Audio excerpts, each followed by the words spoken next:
માલપુડા બનાવવા માટે અહીં આપણે 2 પ્રકારના ઘઉંના લોટ લઈશું. 1 કપ લીધો છે જાડો ઘઉંનો લોટ એટલે કે ભાખરીનો લોટ, અને 1 કપ લઈશું ઝીણો ઘઉંનો લોટ એટલે કે રોટલીનો લોટ. ઘણા માત્ર ઝીણા લોટમાંથી જ માલપુડા બનાવતા હોય છે, પણ એ માલપુડા થોડા સ્ટીકી અને ચીકણા બને છે. તો આ રીતે અડધો ઝીણો અને અડધો કરકરો લોટ ઉમેરીને બનાવી જોજો ફ્રેન્ડ્સ, તમારા માલપુડા એકદમ પરફેક્ટ બનશે. હવે લોટને ચાળી લીધા પછી એને અત્યારે સાઈડ પર રાખીએ અને એક બીજા વાસણમાં અહીં મેં લીધો છે પોણો કપ ભરીને ગોળ. અહીં મેં દેશી ગોળ લીધો છે અને દેશી ગોળના માલપુડા જ ખાવામાં ગુણકારી. હવે એમાં 1 કપ અને બીજું થોડું ઉપર એવું પાણી લઈશું, એટલે લગભગ 1/2 કપ જેટલું પાણી મેં ગોળની અંદર ઉમેર્યું છે. અને હવે આ પેનને ગેસ ઉપર લઈ લઈશું. ગેસ ઓન કરી ગોળને પાણીમાં પીગાળવાનો છે. પાણીને બિલકુલ ઉકાળવાનું નથી, માટે ગોળ પીગળી જાય એટલે તરત જ ગેસ બંધ કરી દઈશું. અને હવે આ જે સાધારણ ગરમ પાણી છે એને લોટની અંદર ગાળી લઈશું. થોડું થોડું કરીને 2 ભાગમાં ગાળીશું, જેથી લોટમાં ગાંઠા ન પડે. ફ્રેન્ડ્સ, આ બધું ગોળવાળું પાણી ઉમેરી દીધા પછી આ પ્રકારનું બેટર તૈયાર થશે. અને બેટરને આટલું જાડું જ રાખવાનું છે, આના કરતાં વધારે પાણી અત્યારે નથી ઉમેરવાનું. વળી એમાં આથો લાવવા માટે દહીં ઉમેરવાની પણ જરૂર નથી. હવે બેટરને 5 કલાકનો રેસ્ટ આપીશું અને એને સાધારણ હુંફાળી જગ્યાએ અથવા તો બંધ ઓવનની અંદર મૂકી દેવાનું. હવે માલપુડામાં ઉમેરવાનો એક મસાલો તૈયાર કરીએ, જેના માટે એક ખલમાં મેં 1/2 ટીસ્પૂન એલચીના દાણા લીધા છે અને એને સરસ રીતે વાટી લઈશું. એલચી વટાઈ જાય એટલે એમાં 1 ટીસ્પૂન વરિયાળી ઉમેરીશું અને એને પણ એલચી સાથે જ વાટી લઈશું. વરિયાળી અધકચરી વટાઈ જાય એટલે એમાં 1/2 ટીસ્પૂન કાળા મરી લઈશું. કાળા મરી આમ તો માલપુડામાં આખા ઉમેરવામાં આવતા હોય છે, પણ હું એને અધકચરા વાટીને જ ઉમેરું છું અને માટે જ મેં આ બધું વાટવા માટે ખલનો ઉપયોગ કર્યો છે. વળી આ બધું સ્ટેપ બાય સ્ટેપ ઉમેરવાનું, જેથી બધું સપ્રમાણ વટાઈ જાય.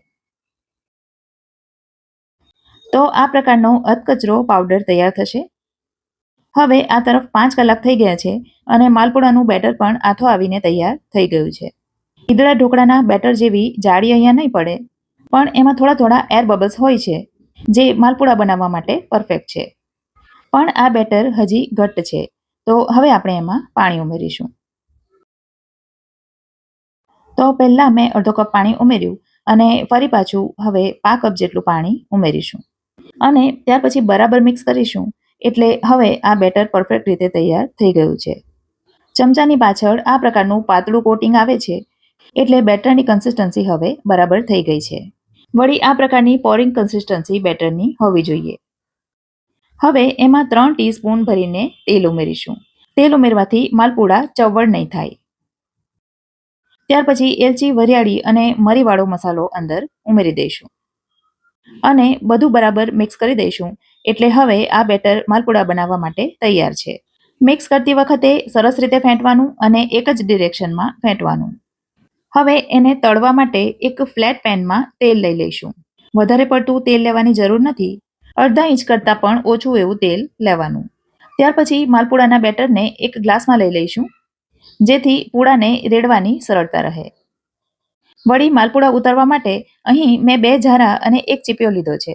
એનો ઉપયોગ કઈ રીતે કરશું એ આપણે આગળ જોઈએ. હવે એક ખાસ અગત્યની વાત, કે જ્યારે તમે બેટરને તેલમાં રેડો ત્યારે તેલ એકદમ ગરમ ન હોવું જોઈએ. જો તેલ વધારે પડતું ગરમ હશે તો માલપુડા તેલમાં વિખેરાઈ જશે. વળી ફ્લેટ અને શક્ય હોય ત્યાં સુધી નોનસ્ટિક પેનનો ઉપયોગ કરવાનો અને થોડા થોડા અંતરે આ રીતે નાના નાના પૂડા મૂકવાના. એની સાઈઝ કેવડી રાખવી એ તમારા ઉપર ડિપેન્ડ છે. બધા પૂડા તેલમાં મુકાઈ જાય ત્યાર પછી ગેસની ફ્લેમ મીડિયમ તરફ કરી દેવાની અને 1 થી 2 મિનિટ સુધી એને આમ જ થવા દેવાનું. પૂડા ઉપરથી પણ થોડા થોડા ફ્રાય થયા એમ લાગે એટલે એને ચીપિયા વડે ટર્ન કરી દેવાના અને બીજી તરફ પણ 2 થી 3 મિનિટ સુધી થવા દેવાનું, અથવા તો એ સાધારણ રંગ પકડે ત્યાં સુધી એને થવા દેવાનું. બંને તરફ ફેરવતા આછા બદામી રંગના થાય ત્યાં સુધી એને ફ્રાય કરવાના અને ત્યાર પછી એને ચીપિયા વડે જ ઝારા ઉપર લઈ લેવાના.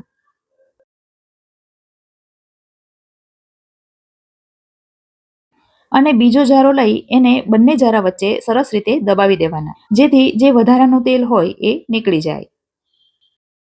ત્યાર પછી એક પ્લેટમાં મૂકી દેવાના અત્યારે એને છૂટા પાડવાની કોશિશ કરવી નહીં. એને ગરમ ગરમમાં જો છૂટા કરીશું તો એ તૂટી શકે છે. અને એ જ રીતે બધા પૂડા તૈયાર કરી દેવાના. સાધારણ ઠંડા થશે એટલે એ સરળતાથી છૂટા થઈ જશે. ત્યાર પછી એના ઉપર ખસખસ ભભરાવી દેવાની. ખસખસ ઉમેરવાથી માલપુડા પચવામાં સરળ રહે છે. આ સિવાય તમે એના ઉપર ડ્રાયફ્રૂટ્સ જો તમને ગમતા હોય તો એ પણ મૂકી શકો છો. એકદમ પોચા અને એકદમ સરળતાથી તૂટી જાય એવા માલપુડા તૈયાર થાય છે અને સ્વાદમાં તો ખૂબ જ ટેસ્ટી. રેસીપી ગમી હોય તો વિડીયોને લાઇક કરજો અને તમારા સર્કલમાં શેર કરજો. તો ફરી મળીશું આવી જ એક નવી રેસીપી સાથે. ત્યાં સુધી મને રજા આપો. આવજો.